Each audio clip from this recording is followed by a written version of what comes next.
야고보는 행함이 있는 믿음을 방해하는 가장 큰 요소로 말의 실수를 제시했습니다. 그리고 그 말이 나오는 출처에 해당하는 지혜에 대해서도 권면을 했지요. 그리스도인이 위로부터 나지 않은 지혜를 가지게 되면 결국 시기와 다툼 그리고 혼란과 모든 악한 일을 만들어낼 수밖에 없음을 나누었고, 그럼에도 위로부터 난 지혜를 가지기 위해 노력하고 그 위로부터 난 지혜를 사용하려고 힘쓰다 보면 결국 하나님이 기뻐하는 흔적들을 만들어내어서 화평을 이루는 그런 아름다운 흔적들을 만들어낸다는 것, 이것을 저번 시간까지 나누었습니다. 이제 야고보는 싸움에 대한 권면을 합니다. 왜 싸움에 대한 권면을 하느냐? 위로부터 난 지혜는 화평을 만들어내지만 위로부터 나지 않은 지혜는 결국 싸움을 만들어내기 때문에 그렇습니다. 그래서 야고보는 이제 싸움에 대한 부분을 아주 진지하게 다루면서 권면을 합니다. 자, 4장 1절 함께 읽어보겠습니다. 4장 1절 시작. 너희 중에 싸움이 어디로부터 다툼이 어디로부터 나느냐? 너희 지체 중에서 싸우는 정욕으로부터 나는 것이 아니냐. 자, 야고보는 싸움에 대한 권면을 시작하면서 너희 중에라고 표현합니다. 너희 중에 싸움이 어디로부터 다툼이 어디로부터 나느냐, 이렇게 질문을 하면서 시작을 하는데, 여기 너희 중에라고 하는 것은 누구겠습니까? 당연히 수신자들에 해당하는 교회 공동체, 모든 성도들을 의미하는 겁니다. 그런데 그 교회 공동체 성도들에게 싸움과 다툼을 이야기해요. 싸움과 다툼. 여기서 말하는 싸움은요, 주로 무기를 가지고 하는 전쟁, 국가 간의 전쟁을 주로 의미할 때 사용하는 단어입니다.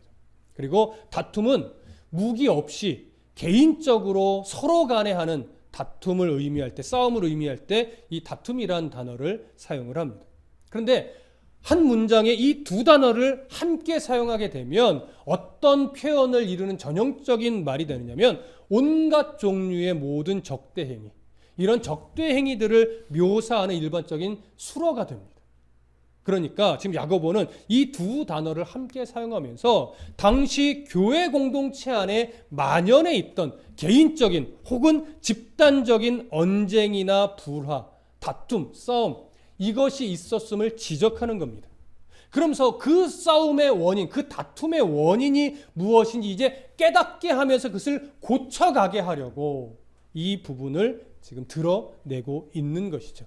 그래서 싸움과 다툼이 어디로부터냐라고 하는 물음을 던지는 겁니다. 어디로부터 난다는 얘기예요?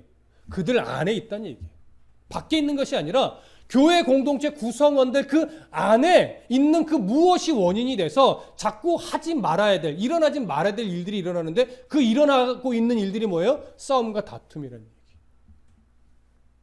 야고보는 그 원인을 이렇게 얘기합니다. 너희 지체 중에서 싸우는 정욕으로부터 나오는 것이 아니냐. 너희 지체 중에 외적으로 어떤 어려움을 겪음으로 인해 그 외적인 문제 때문에 싸우는 것이 아니야, 이렇게 말하지 않아요. 뭐예요? 너희 지체 중에, 너희 개인 각자 안에 있는 무엇으로 인해서 싸워요? 싸우는 정욕으로부터.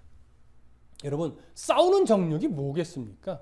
싸우는 정욕, 결국은 각 개인이 가지고 있는 이기적인 정욕인데 그 당시 기준으로 들어가 보면 보통 쾌락주의와 관련된 모든 종류의 이기적인 정욕을 말하는 거예요.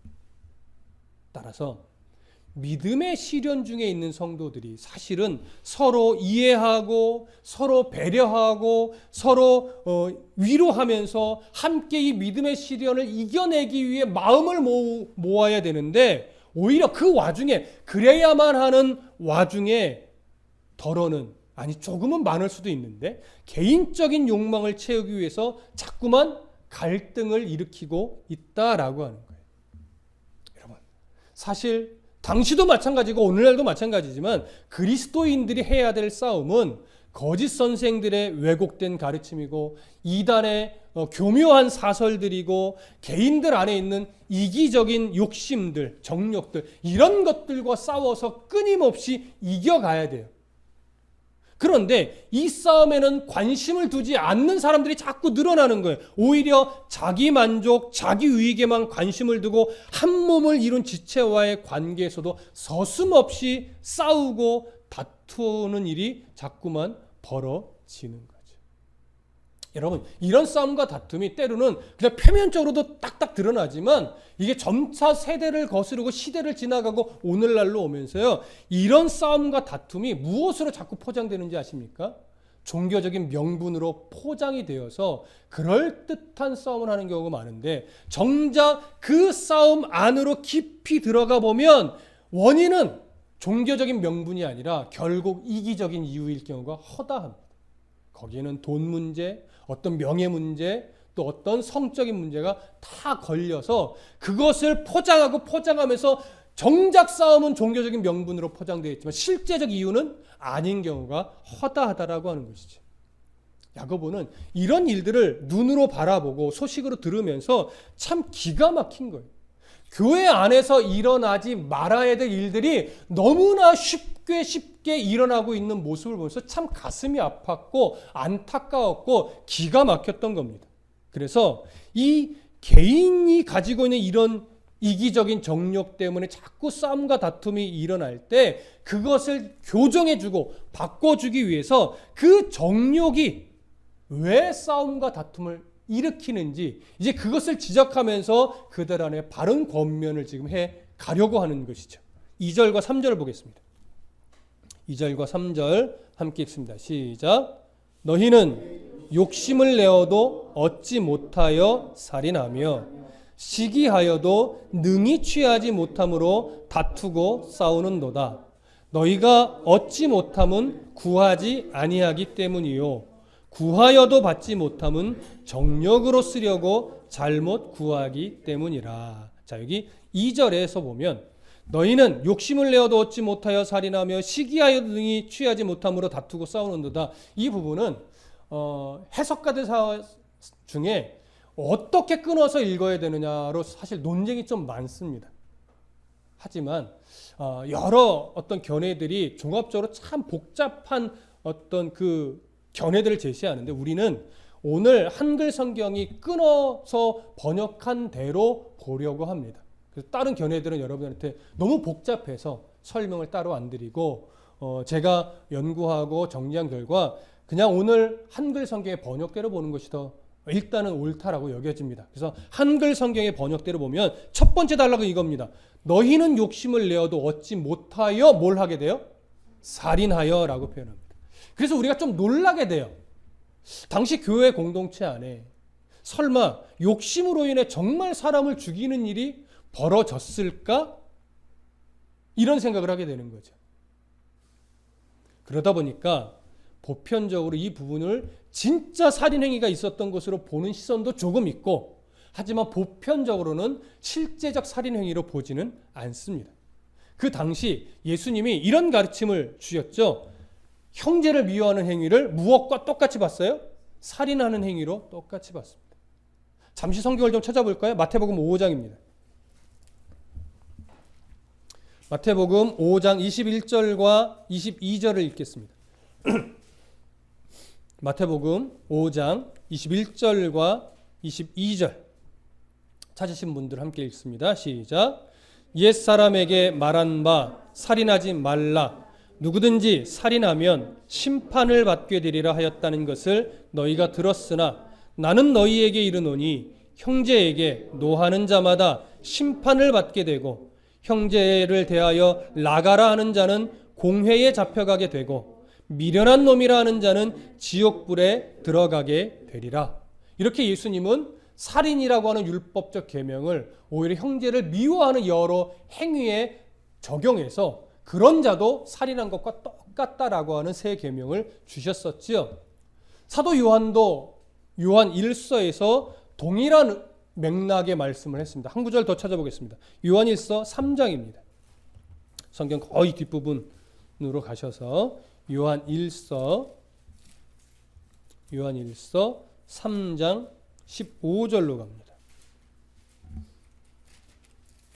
요한 1서 3장 15절 찾으셨으면 함께 읽겠습니다. 시작. 그 형제를 미워하는 자마다 살인하는 자니 살인하는 자마다 영생이 그 속에 거하지 아니하는 것을 너희가 아는 바라. 자, 이렇게 사도 요한의 서신에서도 우리가 확인하듯이 야고보도 이런 의미를 가지고 미움, 다툼, 시기, 질투 이런 것들이 살인과 동일하다라고 하는 의미를 가지고 살인이라는 것, 그러니까 형제를 미워하는 부분을 강조하기 위해서 이 표현을 사용한 것으로 여겨집니다. 그래서 야고보도 오늘 본문에서 너희는 욕심을 내어도 얻지 못하여 살인한다라고 하는 이 표현을 그 다음 구절에서 어떤 내용으로 연결하냐면 시기하여도 능히 취하지 못함으로 다투고 싸우는도다라고 연결을 하는 겁니다. 자, 욕심으로 인해서 지체를 미워하게 되면 오늘 표현대로면 미워함으로 살인하게 되면 결국 그 미움이 통제되지 않게 되어서 결국 무엇을 하게 돼요? 시기하게 돼요. 그렇게 시기하게 되면 결국 어떤 일들이 벌어져요? 다툼과 싸움이 벌어지게 된다라고 하는 것이 지금 야고보가 강조하는 부분입니다. 이처럼 사람은 정욕이 요구하는 것을 얻기 위해 미워하고 시기하게 되고 그래서 욕심을 부리다가 결국 다투고 싸우면서 교회 공동체를 분열시키게 되는 것. 이 부분을 너무 안타깝게 여기면서 지금 야고보가 이 부분을 지적하여 드러내는 겁니다. 정욕이 요구하는 것을 얻기 위해 미워하고 시기하고 다투고 싸우게 되는 문제를 이제 야고보는 어디로 연결하냐면 조금 의아할 수 있어요. 하나님께 기도하여 얻는 문제. 이 부분으로 연결해요. 미워하고 시기하고 그래서 다투고 싸우게 되는 이 문제를 구하여도 얻지 못하는 것. 또 구하지 아니하는 하나님께 기도하는 문제로 연결한단 말이죠. 그래서 이렇게 성경이 되어 있죠. 2절 중간부터 3절까지 보면 너희가 얻지 못함은 구하지 아니하기 때문이요 구하여도 받지 못함은 정욕으로 쓰려고 잘못 구하기 때문이라. 여러분 야고보는 왜 이 문제를 기도와 연결한 것일까요? 교회 공동체 구성원들 중에 정욕이 요구하는 것을 얻기 위해서 하나님께 기도하지 않고 자기 이기심대로 함부로 말하고 함부로 행동하고 하는 그러면서 분열과 다툼을 일으키는 자도 있었지만 하나님께 기도했지만 얻지 못하면서 잘못된 기도를 하고 그 얻지 못하는 그것으로 인해서 또 분열과 다툼을 일으키는 자도 있었다라고 하는 것이죠. 이게 두 상황을 사실 하나로 묶은 거예요. 여러분 사실 하나님께 구하지 않았다라고 하는 것은 공급자가 하나님이라는 사실을 인정하지 않은 것이니 사실 그들이 얻지 못하는 것은 당연하죠. 그런데 구하여도 받지 못할 수 있잖아요. 여러 이유가 있겠지만 본문에서 강조하는 건 뭐예요? 정욕으로 쓰려고 잘못 구한 것을 야고보가 말합니다. 왜냐하면 그들 중에는 원하는 것을 얻기 위해 하나님께 간절히 기도했는데 원하는 것을 얻지 못하니까 어떤 현상이 일어나는 거예요? 무엇인가로 인해 시기하고 미워하고 그래서 분열과 싸움과 다툼이 일어나고 그래서 교회 공동체 안에 자꾸 균열이 생기는 거죠. 그런데 보세요. 야고보가 강조하고 싶은 건 이겁니다. 여러분 무엇을 얻기 위해 우리가 기도할 수 있죠. 근데 기도란 게 뭐예요? 무엇인가를 얻어내는 방법이 기도입니까? 여러분 이거 우리가 놓치시면 안 돼요. 왜? 우리도 실수하거든요. 지금도 여전히 실수하거든요. 기도는 무엇인가를 얻어내는 방법론으로서 제시되는 것이 절대 아니에요. 기도라고 하는 것은 뭐냐면 우리가 무엇인가를 원하는 게 있을 수 있잖아요. 그걸 놓고 당연히 기도할 수 있단 말이에요. 또 기도해야 된단 말이에요. 하지만 그것을 주시든지 주시지 않던지 더 주시든지 하는 결정은 누가 하는 거예요? 그건 우리 하나님이 하는 거예요. 하나님이 결정하시는 거란 말이에요. 그래서 기도라는 것은 뭐냐면 이런 주권자가 하나님이시고 가장 지혜로운 분께서 우리의 필요를 가장 잘 아시기 때문에 주실지 말지 언제 주실지는 그 지혜로우신 전능하신 하나님이 결정하는 것이기 때문에 이것을 인정하고 기다리며 하나님의 뜻을 분별하려고 애쓰는 것이 바로 그것이 기도예요. 그래서 잘 분별해서 하나님이 거절하셨구나 하면 깨끗하게 뭐예요? 포기해야죠. 하나님이 좀 기다리시라고 하는가 보다 라고 분별이 되면 참고 인내하며 기다리면 되는 거예요. 근데 때로는 내 생각보다도 빨리 주시는 경우도 있기도 해요. 그러면 또 감사함으로 주신 것을 뭐예요? 사용하면 되는 거예요. 그런데 자꾸 이 당시 이 부류의 사람들이나 오늘 우리들 안에도 어떤 습성이 있냐면 기도를 얻기 위해 해요. 기도를 받기 위해 한다고요. 그러니까 결정을 다 해놨어요. 하나님이 어떤 응답을 주셔야 되는지 결정을 다 해놓고 우리는 뭐 하는 거예요? 통보하는 거예요. 안 주시면 안 돼요. 주셔야 내 하나님이지 안 주시면 내 하나님 안 할 거예요. 마치 이런 식이란 말이죠. 우리도 모르게 은연중에. 그러니까 기도했는데 안 주시면 자꾸 마음 안에 뭐가 들어가요? 실망이 들고 하나님이 날 싫어하시나? 내가 뭐 잘못했나? 자꾸 이런 식으로 연결하는 거예요. 우리 하나님은 그렇게 조잔하신 하나님이 아니에요. 제가 찬양을 듣는데 제가 좋아하는 찬양 가수 한 분이 그러니까 라이브 콘서트 실황 음반이었는데 그 찬양을 하는 중에 이런 멘트를 하나 툭 던졌어요. 여러분 제가 이렇게 좋은 시스템과 멋진 조명 아래서 콘서트라는 게 얼마나 감사한지 모릅니다. 예전에 처음 음반을 내고 콘서트를 할 때 이런 정말 좋은 시스템과 화려한 조명이 너무 불편했었습니다. 왜냐하면 혹여나 찬양이란 명분으로 포장이 되어 있지만 이런 시스템과 이런 화려한 조명 때문에 하나님의 영광이 가리워지면 어떻게 하지? 이런 걱정을 했었는데 자기가 다시 곱씹고 돌아보니까 우리 하나님의 영광이 이 정도 시스템으로 가려질 영광이 아니었다라고 하는 거예요. 이런 화려한 조명이 아무리 화려해도 그런 조명 때문에 가리워지는 영광의 하나님이 아니란 걸 깨닫고 나서 정말로 화려한 조명과 그 훌륭한 시스템 아래서 기쁨과 열정으로 하나님을 높이며 찬송했다. 이런 말씀을 하는 걸 듣고 정말 그렇구나 이런 생각을 하게 됐습니다. 여러분 하나님은요 우리의 어떠함 때문에 주실 걸 안 주고 우리의 어떠함 때문에 안 줄 걸 주고 기본적으로 이런 하나님이 아닙니다. 물론 때로는 일부러 기도하게 만들려고 더디 주시는 경우도 있긴 해. 그건 하나님의 다스림의 섭리 가운데 일어나는 것이고 기본적인 방향성은 하나님은요 주실만 하면 주시고 주시면 안 되는 건 안 주시고 하나님의 지혜 가운데 이건 지금 주면 안 된다라고 하는 건 더디 주셔요. 근데 우리들의 이기적인 정력과 우리들의 욕심과 우리들의 탐심이 그런 하나님의 마음을 다 가리워 보지 않고 뭐만 보냐면 주시느냐 안 주시느냐 이것만 갖고 기도한단 말이에요. 주셔야 내 하나님인 거예요. 안 주시면 날 미워하는 하나님이든지 내 하나님이 아닌 거예요. 이런 식으로 우리가 자꾸 판단하고 이런 식으로 뭔가 자꾸 반응할 때가 많은데 그렇게 여기고 그렇게 기도하니까 하나님이 안 주시는 것 때문에 마음에 뭐가 일어나요? 섭섭함, 이기심, 시기, 질투, 미움들이 일어나니까 그것이 어디로 향하는 거예요? 성도 지체에게 향하는 거예요. 그래서 자꾸 다툼이 일어나고 분열이 일어나고 교회 공동체에 금이 자꾸 가게 되는 것이죠. 여러분 우리 한번 다시 정리하십시다.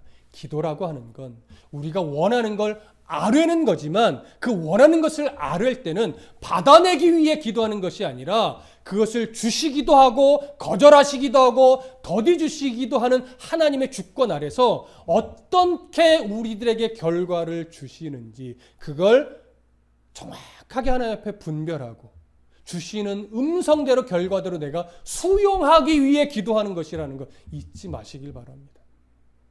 이걸 결심해도 잘 안 되실 거예요. 왜? 우리는 항상 주시기를 원하고 기도하기 때문에. 그래서 노력해야 돼요. 하나님의 뜻을 구하며 구하는 거예요. 하나님의 뜻을 구하며 내 필요를 아뢰는 거예요. 하나님 거절의 반응도 잘 깨닫게 해주시고 더디 내가 나중에 줄게라고 하는 뜻도 잘 헤아리게 하셔서 내가 이 기도 가운데 하나님의 마음을 알고 그 마음대로 잘 순종할 수 있도록 도와주십시오. 여러분 이렇게 기도하셔야 돼요. 하나님의 결정에 순종하겠다라고 하는 마음 태도로 절대 받아내려고 기도하는 실수를 범하지 않도록 여러분 우리 조심하십시다. 그것만 조심하게 되어도 미움과 다툼과 시기로 발전하지 않게 될 겁니다. 자, 오늘 3절에서 야고보가 분명히 이렇게 말했어요. 구하여도 받지 못하면 정욕을 쓰려고 잘못 구하기 때문이라. 왜 이 표현을 하냐면 좀 전에 말씀드렸지 그렇게 기도했던 자들이 받지 못하니까 그들이 교회 공동체 안에서 어떤 일들을 자꾸 만들어내는 거예요. 미움, 그래서 시기 질투, 그래서 결국 싸움과 다툼으로 만들어가는 것을 보니 그들은 하나님의 주권을 인정하지 않은 잘못된 기도를 한 자들이라는 것을 야고보가 정확하게 분별을 한 거예요. 증명이 된 거예요. 그래서 이 부분을 지적해 주는 겁니다. 그러면 이제 한 가지 더 이제 연장해서 볼 게 뭐냐면, 이들은 왜 하나님의 주권을 인정하지 못하고 정욕에 사로잡힌 기도, 받기만을 원하는 기도를 한 것일까요? 야고보는 이렇게 진단을 내립니다. 그들이 세상과 벗이 되어 있었기 때문이다. 자, 4절 볼까요? 야고보서 4장 4절 함께 읽습니다. 시작. 가늠한 여인들아, 세상과 벗된 것이 하나님과 원수됨을 알지 못하느냐. 그런즉 누구든지 세상과 벗이 되고자 하는 자는 스스로 하나님과 원수되는 것이니라. 자, 여기 가늠한 여인들아 라고 말하니까 얼핏 여성들에게 국한된 것처럼 여겨질 수 있지만, 이 표현은 하나님을 거역하며 영적인 불충성과 영적인 간음으로 불신앙의 길을 가고 있는 모든 자들을 통틀어서 말하는 표현입니다. 여러분, 구약 시대도 아시겠지만 이스라엘을 하나님과 결혼한 백성으로 비유하면서 가늠한 여인들이란 이런 류의 표현을 종종 선지자들이 사용했어요. 그러면서 이제 책망을 했었죠. 신약 시대로 넘어오면서는 비유가 살짝 바뀌었죠. 예수님과 교회를 신랑과 신부의 관계로 비유하면서 이런 류의, 똑같진 않아도 이런 류의 표현을 자주 했습니다. 예수님은 이 같은 맥락으로 바리새인들에게 무슨 말을 했죠? 악하고 음란한 세대란 표현을 마태복음에서 사용하시기도 했습니다. 야고보도 이런 사상을 가지고 싸우는 정욕을, 싸움과 다툼을 일삼고 있는 이런 성도들에게 적용하면서 가늠한 여인들아, 이렇게 지금 말하고 표현하고 있는 겁니다. 그러면서 이제 야고보가 그들에게 말하죠. 세상과 벗된 것이 하나님과 원수됨을 알지 못하느냐. 싸우는 정욕으로 싸움과 다툼을 일삼고 있는 성도들의 모습을 세상과 벗된 행동으로 본 거예요. 그러면서 그 모습을 하나님과 원수된 자들이나 행하는 건데 너희들이 그런 행동을 하고 있다라고 지적을 합니다. 그러면 세상과 벗된 것이 왜 하나님과 원수된 걸까요? 세상과 벗되지 말라고 하니까 그러면 세상의 모든 문화를 누리지 말아야 되는가?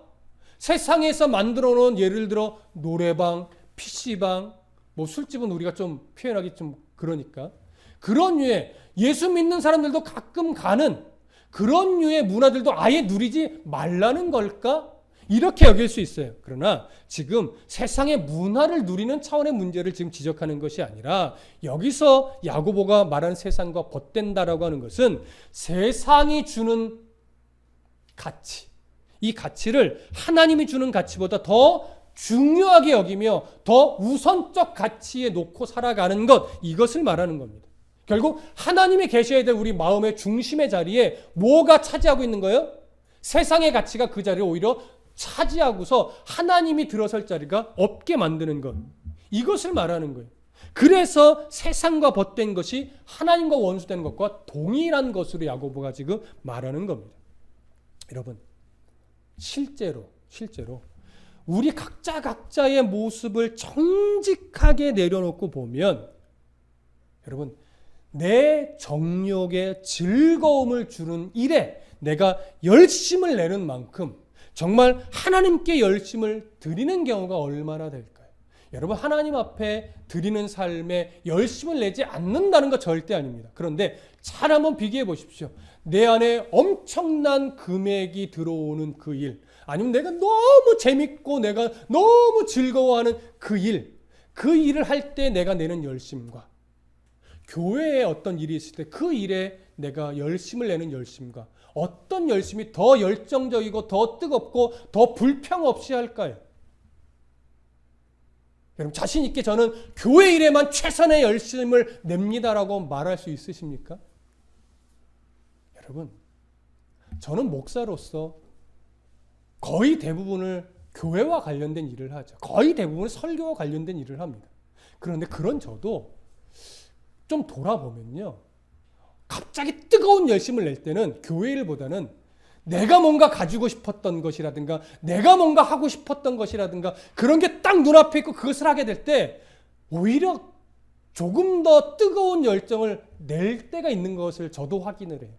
여러분 더 말할 것도 없겠죠. 하지만 좀 이제 인생을 살아오신 권사님들이나 집사님 장로님들을 보면 이제는 교회 일에 그 어떤 열정보다도 교회 일의 열정을 더 내시는 경우를 봐요.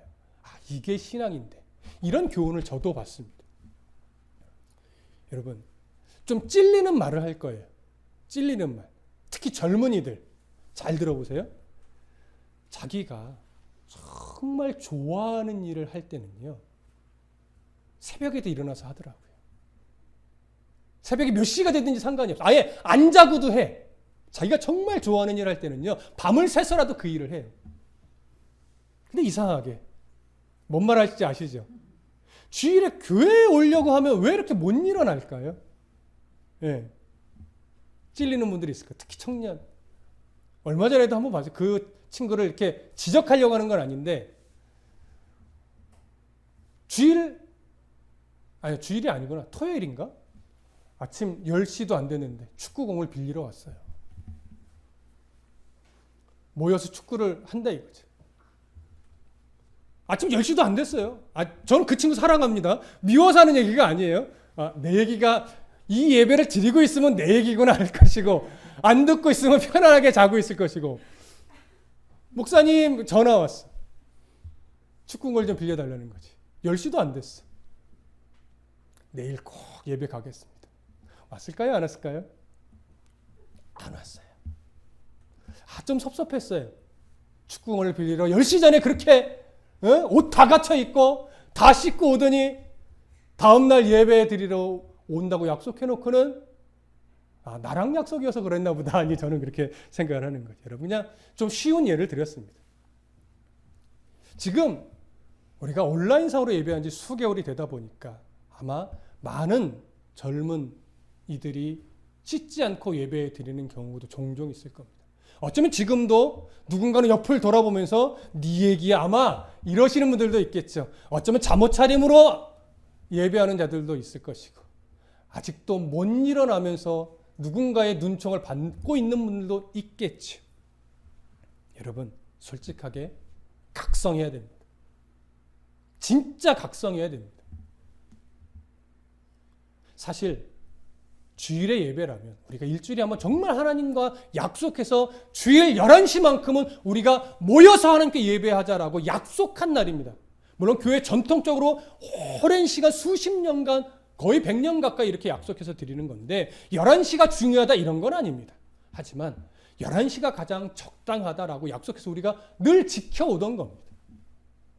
그러면 한 30분 전에는 아니 늦어도 10분 전에는 와서 기도하면서 찬양팀이 준비하며 영광 돌릴 때도 같은 마음으로 찬송하면서 내가 예배에 온 마음을 드리기 위해 내 마음을 이렇게 준비하는 시간을 가져야 되는데 솔직하게 우리는 거의 닥쳐서 옵니다. 예배 시작할 때 되면 문이 축축 열리기도 하고 늦어서도 열리기도 합니다. 이것이 우리 교회에 제가 늘 종종 얘기하는 문제점인데 고쳐지는 듯 안 고쳐지고 또 고쳐지는 듯 안 고쳐지는 늘 참 안타까운 부분이기도 합니다. 그럼에도 불구하고 참 와주는 것이 고마울 때도 참 많습니다. 다시 한번 여러분 온라인상에서 있으니까 우리 각성하십시다.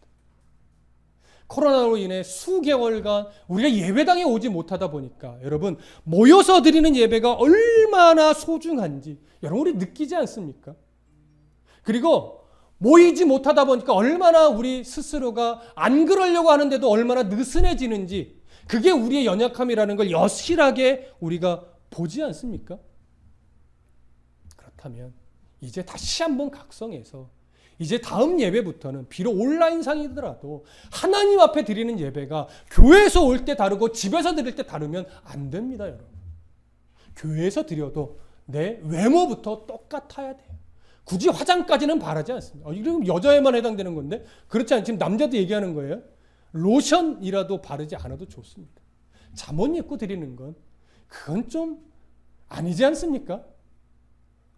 하나님 앞에 보이지 않는 하나님이지만 우리 마음에 늘 내주하시는 그 하나님 앞에 조금이라도 부끄럽지 않은 모습으로 외적 모습과 내적 모습을 정결하게 미리 준비해서 주실 은혜를 한 조금이라도 못 받으면 안 되잖아요. 나의 어수선한 마음과 준비 안 된 태도 때문에 이만큼 받을 수 있는 은혜를 요거밖에 못 받으면 안 되잖아요. 여러분. 성경에도 곳곳에 사모하는 자에게 하나님의 은혜를 베푸신다고 했어요. 가란 심령에 생수를 부어 주신다고 했어요. 정신없이 대충 앉아가지고 그렇게 해서는 받을 은혜도 못 받게 됩니다. 여러분. 하나님이 때로는 정신 차리게 하려고 나도 감당할 수 없는 은혜를 막 부어주시기도 하지만 보편적으로는요, 사모하고 기다리며 준비된 자에게 부어주시는 것이지 기대함 없이 바른 태도 안 갖고 대충 앉아서 시간아 가라 이런 태도에게는요, 은혜를 받을 수도 없고 은혜를 주시지도 않는단 말이에요. 오늘 제가 참 야고보가 된 심정이에요. 그런 마음으로. 여러분 제발 좀 각성하십시다. 이제 모여서 예배 드리는 때가 언젠간 오겠죠. 조금씩 빨라지겠죠.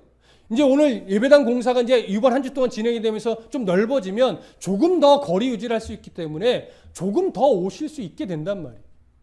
그때가 되면 정말 그 사모하는 심정들이 하나님께 집중돼서 마음으로 기다리는 예배, 기도하며 은혜 받을 준비를 하고 있는 예배, 이렇게 우리가 한 마음으로 서로 위로하고 격려하고 서로 은혜 받을 준비하며 은혜 받기 위해 교제하며 그렇게 예배를 준비하고 예배하고 예배 마칠 때 정말 성령의 은혜로 기쁨의 모습으로 서로 손 흔들고 돌아가는 한 주 승리해라고 서로 격려하며 돌아가는 여러분 이런 공동체가 되어야 하지 않겠습니까?